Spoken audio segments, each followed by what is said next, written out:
I spent money on my Omega boyfriend, and he still took my money and ran off with someone else, leaving me with millions in debt. Who would genuinely like a broke loser? That heart-wrenching rainy night, soaked to the bone, I knocked on the alpha next door's door. You said you'd pay $500,000 a month for the job. I'll take it. He raised an eyebrow, amused, barely holding back a laugh. I have strong needs during my rut. Don't regret it. Even if I do, I won't stop. 1. I had a very beautiful Omega boyfriend. We'd been together for 2 years. Nathan was perfect. Good family, good looks, good education. He had it all. If his family hadn't gone bankrupt, I'd never have been worthy of him in this life. To me, he was out of reach. It was an honor that he chose to be with me. I gave him everything I could. After his family's assets were liquidated, he still carried tens of millions in debt. I sold my apartment and gave him the money. He couldn't stand the hardship of a cheap rental, so I worked myself to the bone, part-time jobs, street vending, even modeling, scrimping and saving just to rent a slightly better place downtown. Nathan didn't work. He slept till noon.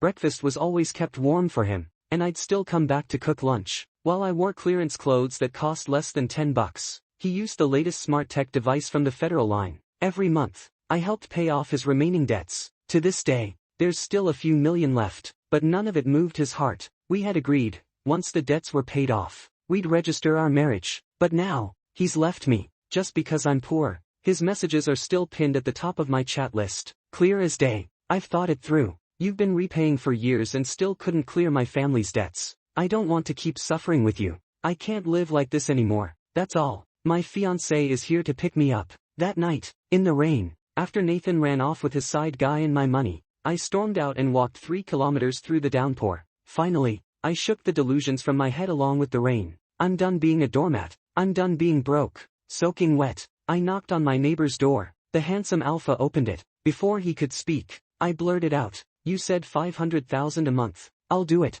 He raised his brows, amused, barely holding back a laugh. Just to be clear, my rut hits hard. Don't regret this. Even if I do, I won't stop. 2. Thomas was waiting for me in bed. I was showering in his bathroom, warm water running down my limbs. My mind was slowly returning to me. I hesitated, stalling, backing out. Not even with Nathan had it gone this far. Was I really about to sell myself, wrapped in a white bathrobe? I didn't dare take big steps, afraid something would slip. I had no clothes here, and it's not like Thomas and I were close enough to share underwear. Even if he offered, the size wouldn't match. Thomas's sharp, unruly profile was turned toward me. Hearing my footsteps, he didn't even look up, just kept reading the medication instructions, then handed me 2 pills and a glass of water. "Come here, take these first." I walked over but didn't take them. I'm a beta. I can't get pregnant, so the pills weren't necessary. He glanced at me, puzzled. "You think I don't know what you are?" Only then did I realize, these weren't birth control pills.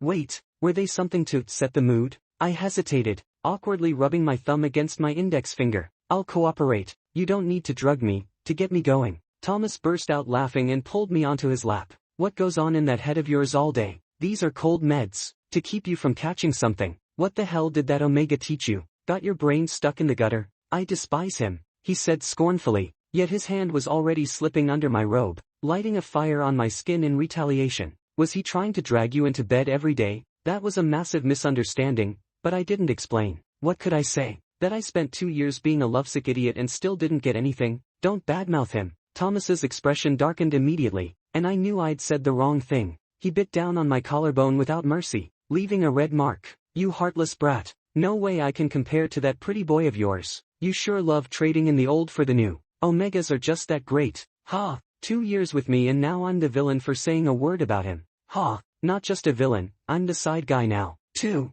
You planning to use my money to take care of you and your ex?" I dropped my gaze and said nothing. "Fine," he said between clenched teeth, trying to convince himself. "As long as I can have you, I'll deal with it." He bit my neck again, grinding his hips against me, our bodies fitting together perfectly. I never realized Thomas could talk this much, but I was honest. "He broke up with me." Thomas froze for a second. "Ha, well, that's a tragic tale. I feel so sorry for you, baby." His words weren't the least bit sincere, but he couldn't stop laughing. He looked like a happy alpha with his wife and kids at home, held me tight, refusing to let go, and pulled me onto the bed. Part 3. He was in a rush. In moments, he stripped me bare, and then stripped himself too. Underwear flew off. I managed to croak out, "Thomas, maybe we should stop." Like he didn't hear me. He covered my mouth, and that open mouth only made it easier for him to push in. He continued as if oblivious to everything. Two driven young bodies pressed together, friction igniting heat. I felt the burn, his body heat, mine.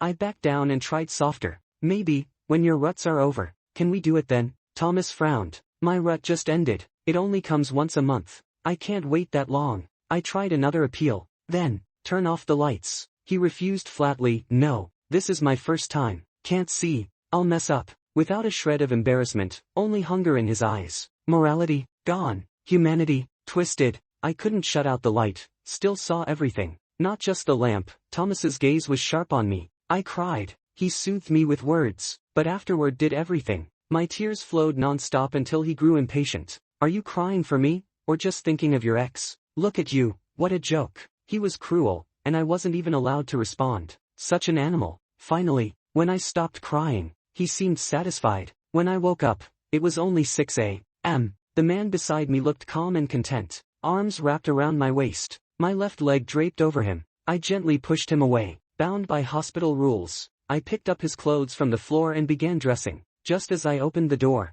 a warm body pressed against me. Where are you going? Big Brother, Part 4. Thomas and I met because our parents served on the same starship that dealt in smuggling. They trafficked arms and eventually got busted by the Federation. We were rescued by our parents' subordinates, sent out into the capital planet alone. Two kids with no Federation identity. How could we survive? We scavenged the slums for recyclables to trade for food and money. Little Thomas was obedient. He always listened to me. If he found a rare candy, he'd wipe it clean and offer it to me first. Only after I tasted it would he eat it. I couldn't leave him behind because of that. We endured years of hardship. Trash was everywhere, and so were kids picking it. I often fought them for the scraps. Most times I won. Get away from the garbage. That pile was mine. I wouldn't let Thomas join. He didn't listen. When I got surrounded, he jumped in to help. Those older kids ganged up on him and beat him down. He fought back, biting, clawing. We didn't get the trash that night. Instead, we both ended up injured. Luckily, the attackers paid for it too. None got away clean. Later that night, Thomas's wounds got infected.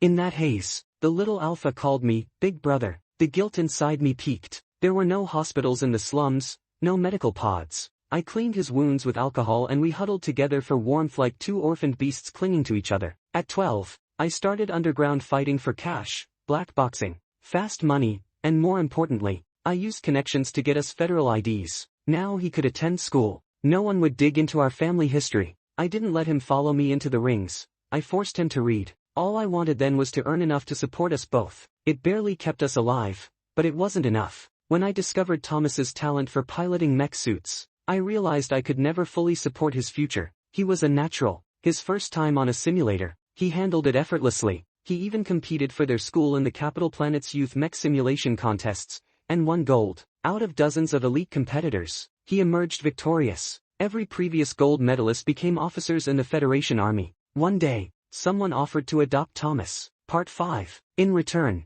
I'd receive a large sum of money. I refused. It was wrong. Thomas is my family, not a commodity. The man was calm and poised, like someone destined for power. You don't need to answer right away. A gifted child like Thomas needs rigorous training, more than this corner of the world can offer. You wouldn't want to hold him back, right? You can think about it. I'll expect your answer in 3 days. The aircraft he flew away with was obviously expensive, and I was left stunned. On the walk home, Thomas asked, "Brother, what's wrong?" Can I visit your school's mech training facility? The young alpha's eyes lit up brighter than stars. That day, at his school, Thomas dominated in training, crushing every opponent. But all I saw were customized, hero-level mech suits surrounding him, backed by wealth and privilege. Meanwhile, Thomas was using a standard school model. If I agreed to the adoption, he'd have access to far greater resources. Instead of sneaking off to underground fights after school, I couldn't hold him back any longer. The adopters were wealthy and far-sighted. Part 6. That night, I couldn't sleep. 3 days later, I met with Kevin again. Why Thomas? I asked, afraid the adoption might harm him. I don't have children of my own. I need a worthy heir. Thomas has high aptitude. Rest assured, as his guardian, I'll provide top education and resources, clear every obstacle from his path. What do you expect of him in return? To restore our family's century-old prestige. I nodded. It matched everything I'd heard. Can I stay near him? I hesitated. Sounded so shameless to cling to someone powerful, but I couldn't stand to leave him. Leaving Thomas to others felt unbearable. Kevin paused, his upper-class indifference obvious. My heart sank. I can work for you. I don't need a salary, just give me nutrient supplements to eat. Silence, my worry deepened. I'll pay for the supplements myself, just let me stay close to Thomas. At last, the alpha spoke, reserved, measured. Staying close to him will make you his greatest weakness. Logan, you're a beta. Thomas is destined to become a top-tier alpha in the Federation. He can't have weakness. If his heart clings to you, he won't go far. 7. Kevin's words from years ago still echoed in my mind, and before I knew it, Thomas had pulled me back onto the bed. Big brother, where are you going? You've been so cold to me lately. Have you already forgotten me? He didn't wait for my answer, but Thomas wasn't upset. That one word, big brother, after 14 years. 14 years was too long. So long that we'd become strangers. So long that I couldn't even remember the sadness back then. Thomas had shed his boyish innocence and grown into a refined, handsome alpha. He no longer treated me with the respect of a younger brother. Instead, he stood at attention, seizing every opportunity to pull me back to bed. His whole body was filled with a predator's insatiable desire. I tried to struggle free from Thomas's embrace. He threatened, forget about the 500,000 a month. I obediently stopped moving, then tentatively said, I want it, but I have to work. I already made appointments with clients. If you don't go, I'll deduct money. I really need the money. I still owe debts out there.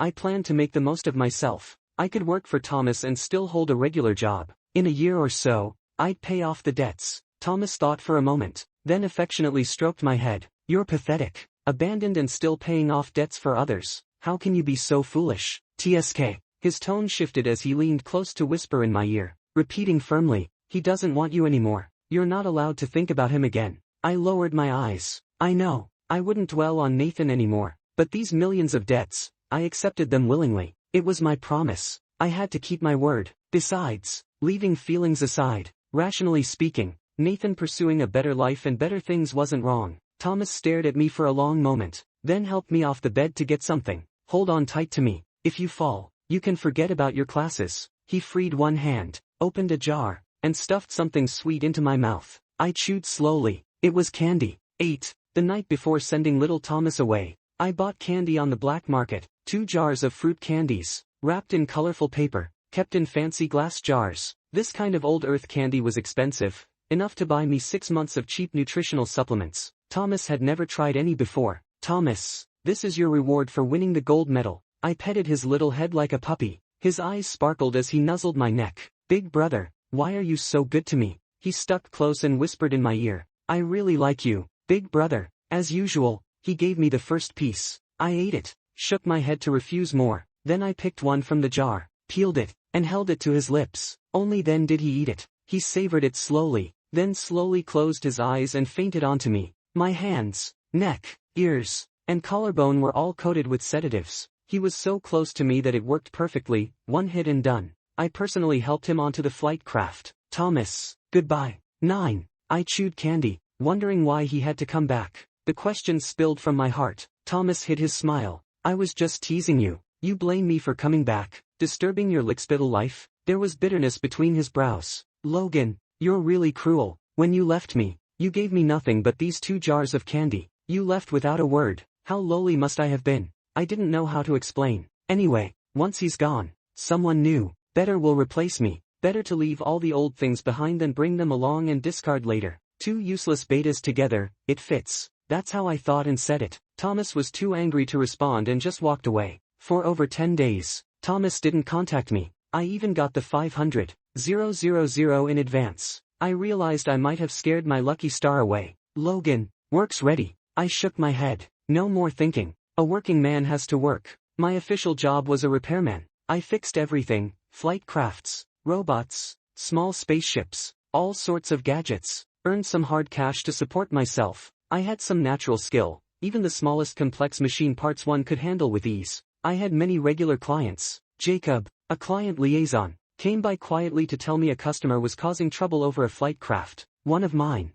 I needed to check it out. When I went to meet them, I lowered my gaze. 2 people, one Omega I knew, my ex-boyfriend. He obviously knew I worked here. Why didn't he avoid me? Jacob stepped forward. Hello, sir. This flight craft was repaired by Master Logan. We tested it after repair. May I ask what's wrong with it? The alpha beside him held Nathan on the VIP seat, answering unrelatedly. Baby, that's the beta who bothered you before. What a toad dreaming of a swan. 10. I wore my dark gray repair uniform, sweat stains showing. Compared to their polished looks, I looked pretty rough. I understood, they were deliberately causing trouble. Nathan glanced at me, a warning in his eyes.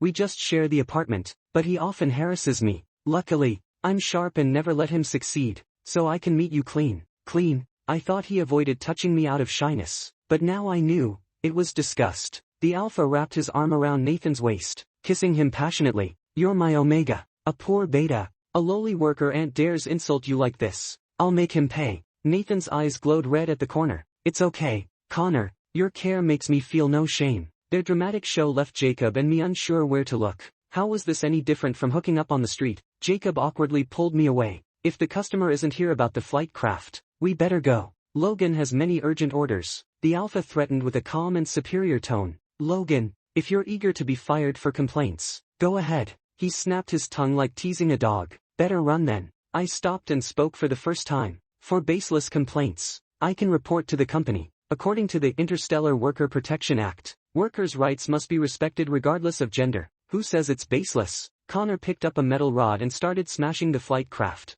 Parts broke. Shards flew. See? My flight craft wasn't fixed properly. According to the order queue, until this one's fixed, you should finish other orders. I have the right to complain for legitimate reasons. Logan, what about your industry reputation? Nathan whispered quietly. Connor, don't bother. Logan, apologize to me, and I'll persuade Connor to leave you alone. I was like a machine. You're disappointed. My repairs were recorded the whole time. As for your deliberate damage-causing losses, that's on you, not me. My orders are complete. Connor stayed calm. So, who cares about your evidence? The boss hurried over, kowtowing to Connor. Sorry about my staff's bad behavior. Sorry for the trouble. Logan, apologize now. That afternoon, I worked up a sweat, repairing over and over, but Connor and Nathan found fault everywhere, damaging this, despising that. For me, it was an impossible task. 10. I asked them to check again, watching the two of them approach. I counted down silently. 3, 2, 1, bang. The sound in my head matched reality. A small explosion happened, an overloaded current sparked by crossed circuits. I did it on purpose. The commands they entered on the console were the fuse. No one got hurt, but the debris from the blast was enough to strip away their polished appearances and leave them looking miserable. I took off my work clothes, taking the initiative. I said, too busy fixing machines to fix yourselves. I'm done with this shit. Do whatever you want. Did they really think I, a beta who grew up alone without parents, was easy to bully? I anticipated their lines. You two go ahead and complain about me. I hope you, rich kid, can actually be useful and not ruin my career in this industry. Otherwise, I'll look down on you. I mouthed silently, openly taunting. You little trash. Then I turned and ran. The evening streets glowed faintly as I darted through alleys. Connor and a group of people surrounded me, trapping me in a dead end. I wasn't out of options. I still had a way out. Death. They held weapons, iron rods thicker than the last. Someone pulled out a stun baton. Connor sneered. Get him. I had some skills, but 2 fists against 4, no. 24, no. 48 hands. The iron rods thudded against my flesh. I didn't feel pain. Someone grabbed me. No time to explain. Thomas pulled me into his arms and spun, delivering a kick so strong it sent a man flying 10 meters. He quickly cleared the fight. Connor stood among the fallen, feeling the overwhelming pressure of a top-tier alpha's pheromones. No one dared move. You are, Major General Thomas. Thomas passed by holding me. His magnetic voice was cold and dangerous. Go discuss with your father how to properly apologize to my lover. 11. At Thomas's place. I didn't dare say a word. He was already upset last time when he left. Now he found me fighting. His mood must be terrible. I wanted to get down. Don't move. Just let me hold you. His whole body was burning hot. I sensed something was off. Thomas, your rut's here.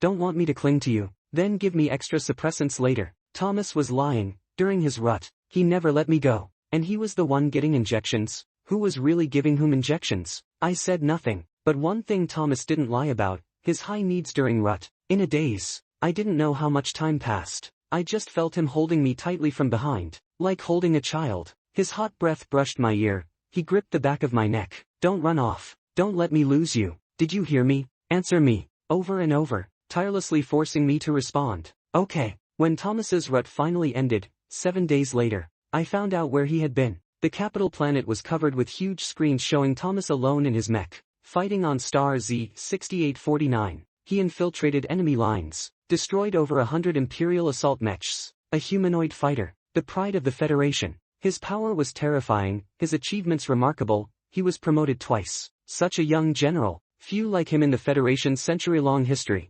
Watching Thomas on the screen, I became more certain. Letting him go back then was absolutely the right decision. A wave of self-doubt washed over me. Thomas suddenly covered my eyes. Don't look. I tilted my head in confusion. The look you just gave me made me nervous. So no looking. Me, sensitive much? He changed the subject. Baby, what's the point of watching me on screen? There's nothing fun to touch or play with. If you're bored, let's do something fun to relax. Happy face. Experts say overeating isn't healthy. The person on me couldn't hear that. 12. Nathan came to see me alone. I didn't even look up or respond. Flipping through the menu, letting Thomas practice. Thomas stood across from me, stopped cooking, shirtless with an apron on, pretty sexy. He sneered sarcastically. What? Afraid seeing an ex will rekindle old flames? Or am I just interrupting your reunion? Humph. Go ahead. Let those ashes flare up. Me? I didn't do anything. His rut seemed over but also not. Hormones flared. His voice grew sharp as he got worked up. He went to change clothes, all fired up and ready to fight before letting Nathan in.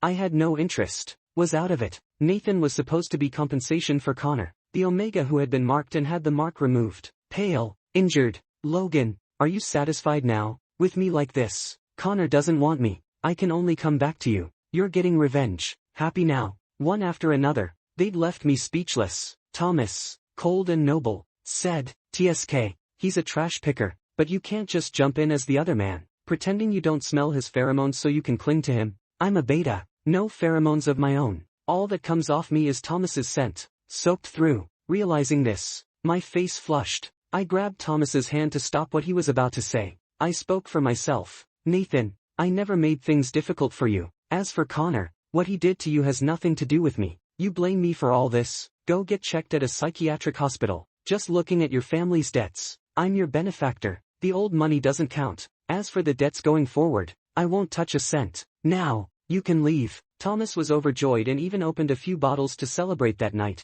He got drunk. He whispered to me, do you know, 2 years ago when I found you and wanted to take you away, you were so cold it felt like you didn't recognize me. I hated you so much. You never came looking for me. You had an Omega. Ha, but as long as you let me be the other man, I'll support you, your wife, your husband, and kids. I once learned a saying, a gentleman doesn't take advantage of someone's weakness, but I'm no gentleman. If you dare come find me, I dare devour you completely. Just so you know, I'm not a coward. I soothed him. He calmed down and cooperated, washing up and going to sleep peacefully. 13. The day Thomas's adoptive father came looking for me, he deliberately avoided Thomas. 14 years had passed, but Kevin hadn't changed much, only more elegant, more composed. I felt a fleeting happiness, like a dream bubble, here and gone. Dust settled. I spoke first. I know why Kevin came for me. I can leave. I really don't deserve Thomas. This time, I'll go even farther. Back when Thomas was sent away, I followed Kevin's orders. I recorded a voice message myself, telling Thomas that I'd sold him out for money, that I had abandoned him for 500,000 credits. I was forced to move out overnight and forbidden from fighting underground anymore. That cut off any chance Thomas might find me. It also severed my right to look for Thomas. Kevin adjusted his glasses. That's not urgent. I want to talk to you about something else. I nodded quietly and listened. After Thomas was taken, I told him you saw him as a burden, which is why you left him. I even played him your voice message, even though it was from the past. Hearing it felt cruel. Kevin smiled. Guess what his first words to me were? Without waiting for a reply, Kevin went on. He said, "You're a trafficker. Where did you sell Logan?" Suddenly, through time, I heard little Thomas's childish voice across the years. My heart jolted. Logan, no matter what bad things I said about you, Thomas never believed a single word. He refused to stay put, kept searching for you. He went to every place you'd been with him. Until one sleepless week, he fainted, and you didn't show up. He finally accepted reality. You don't want him, but he still wants you. He has to hold those 2 jars of candy and fall asleep listening to your voice, even if it's you saying you've abandoned him over and over. As days passed, no matter how well preserved the candy was, it would eventually rot and mold. He replaced it with identical candy, fooling only himself. The price, twice the grueling training. He refused to change his name. He said Thomas was the name given by his deceased parents, and he was used to it, but I guess he was really afraid that if you ever came looking, you wouldn't find him. All his life, he's been a very competent heir. If you follow every interstellar mech competition, you'd see he participated every year, never missed one. At the Federation finals, he shone so brightly he entered the military early. He was the most cooperative in post-match interviews. After joining the military, his missions became classified, his information was hidden, and making military achievements with his life was routine. As his power grew, more people came looking for you. I tried to block them secretly but gave up.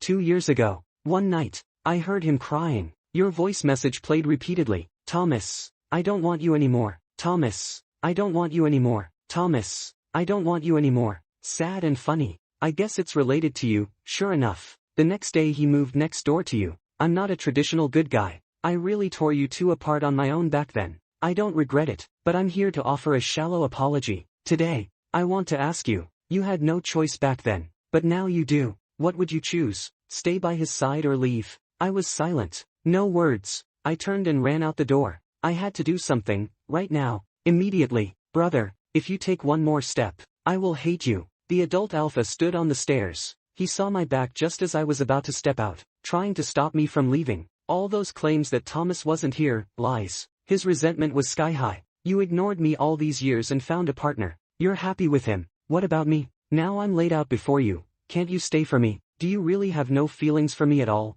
I ran faster, didn't dare look back, afraid to see his hurt eyes. 14. Silence as heavy as death. Kevin leisurely said, I really don't get you youngsters. Just bring him back. Lock him up. He can't run away. What else can he do but stay with you? He'd been alone all his life, totally clueless about the twists and turns of young love. 2 minutes later, no need to bring me. I ran back on my own, pounced into Thomas's arms, breathless. Here, a huge jar of candy. I had bought it secretly to cheer Thomas up when I made him mad a while back. Also, photos I'd secretly printed from his competitions over the years. Never missed one. A whole bag full. Words were too weak to prove how much I still cared. I had to go to my own place to get them. Thomas was very upset about how I'd abandoned him back then. I needed to show him. I never forgot him. Actions speak louder than words. Catching my breath, I said, break open the jar I gave you back then. Inside the shattered jar was a tiny chip, scanned with a neural interface. It held my voice messages. If anyone treated Thomas badly,